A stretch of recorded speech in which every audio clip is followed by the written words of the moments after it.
오늘의 질문은 하나님의 속 터지는 소리 할람 하든가 아니면 말든가 입니다. 이 질문에 대한 본문은 누가복음 14장의 비유입니다. 28절부터 33절까지죠. 내용은 이렇습니다. 두 가지의 비유가 나오죠. 첫 번째는 건물 공사입니다. 어떠한 사람이 망대 세우려고 합니다. 먼저 망대가 무엇인가?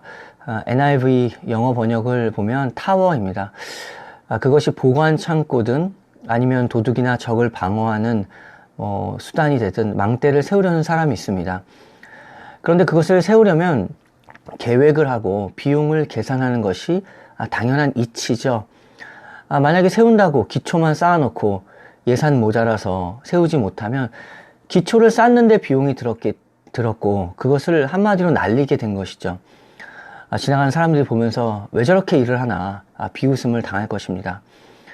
우리도 이제 가끔씩 이렇게 지나갈 때 보면은 공사를 시작을 했지만 계속 공사 중이고 건물이 안 올라간 것을 보게 됩니다. 지나갈 때마다 이것도 저것도 아니고 도대체 왜 저러는가, 언제까지 저러고 있나, 차라리 부수든가 이런 생각을 하게 되죠.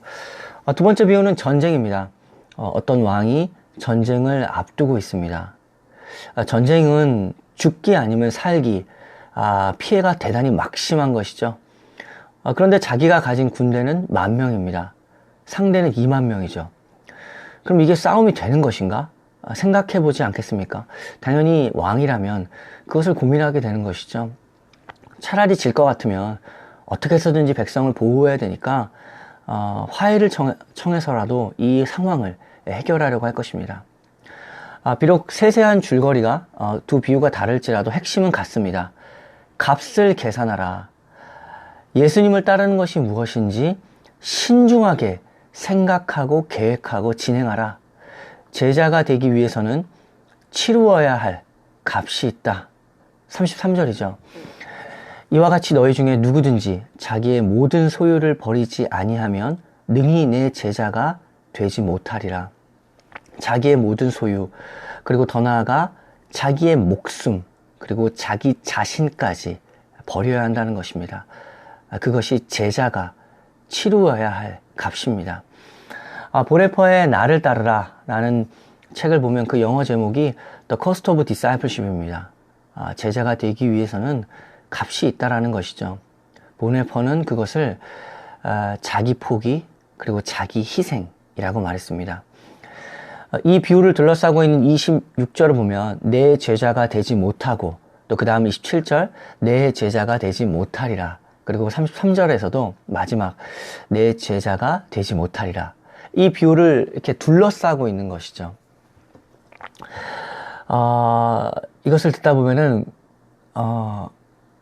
우리가 과연 그 제자가 될 수 있을까? 어쩌면 너무나 가혹하게 들릴지도 모릅니다. 당장 떠오르는 질문은 그러면 누가 제자가 되는가? 라는 것이죠. 이 말씀은 어쩌면 우리의 신앙생활을 그냥 포기하게 만드는 것처럼 들립니다. 그래, 나는 제자로서는 아닌가 보다 라는 생각이 들기도 하지요. 그러나 이 비유는 제자의 삶은 우리와 아무 상관없는 구름 위의 이야기가 아니라고 말합니다. 지금 현실 속에 일어나는 일, 우리가 늘 경험하게 되는 일을 가지고 예수님께서 예를 드신 것입니다.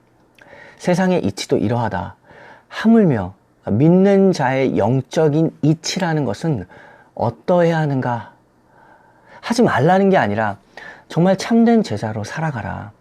25절을 보면 수많은 무리가 함께 갈새 예수께서 돌이키사 이르시되, 수많은 무리가 함께 가면서 예수님께서 갑자기 등을 돌리셔서 그들을 바라보시면서 이 비유를 드신 것입니다. 예수님과 함께 걸어가는 사람들이 많았습니다. 그러나 주님이 원하시는 것은 육체의 동행에 앞서 마음의 동행을 원했습니다. 믿음의 동행을 원했습니다. 마음이 전혀 딴 데 가 있으면서 육체적으로는 함께 있어서 그들이 위로를 받죠.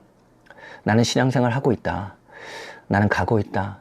교회 안에 그저 앉아있는 것만으로 다 동행은 아니라는 말입니다. 육체의 동행이 아닌 믿음과 마음, 예수님과 함께하는 그 마음과 믿음을 주님이 원하십니다. 내 마음 어디로 가고 있나 생각해 보게 되죠. 지금 살아가는 것, 먹고 살기 바빠서 세상 물 먹어가며 어쩌면 마귀가 주는 물을 받아가며 거기에 취해서 살아가고 있을지 모릅니다. 우리가 생명의 물을 놓치고 있는 것은 아닌가 오늘 다시 한번 점검해 봐야 됩니다. 신앙생활 어떤 순간에 이러한 결단의 시간이 찾아옵니다. 할람하든가 아니면 말든가 결단이 필요합니다. 사실 주님은 늘 우리가 이렇게 살기를 바라십니다. 그것은 이 비유에서 뿐만 아니라 이것은 새로운 비유가 아니었습니다. 이미 구약 내내 우리의 삶의 매 순간 내내 주님께서는 결단하기 원하시죠. 여호수아 24장 15절을 보겠습니다. 만일 여호와를 섬기는 것이 너희에게 좋지 않게 보이거든 너희 조상들이 강 저쪽에서 섬기던 신들이든지 또는 너희가 거주하는 땅에 있는 아모리 족속의 신들이든지 너희가 섬길 자를 오늘 택하라. 오직 나와 내 집은 여호와를 섬기겠노라. 여호수아의 심정입니다. 애굽을 넘고 광야를 넘어 여기까지 왔다. 이제는 택하라. 더 이상 미룰 수 없다. 신앙생활 결정하라. 여호수아는 이렇게 말하죠. 오직 나와 내 집은 여호와를 섬기겠다. 이것은 주님의 심정입니다. 이 말씀을 왜 하고 있는가 한번 생각해 보십시오. 어렸을 때 어머니가 말 안 들어서 집 나가라고 했습니다. 나갔습니다. 근데 그 어머니의 마음이 무엇인지 알았죠. 진짜 나가라는 말 아닙니다. 순종하란 말이었죠. 알고도 반항했죠. 하나님의 속 터지는 소리가 들리십니까? 나가라. 너 제자 되지 못한다. 라는 말은 참으로 진정한 제자가 되라라는 하나님의 호소입니다. 여호수아의 이 말씀 그리고 오늘 이 비유의 핵심은 살아라. 제자로 살아라. 라는 것입니다. 하나님 아버지의 사랑이고 하나님 아버지의 마음입니다.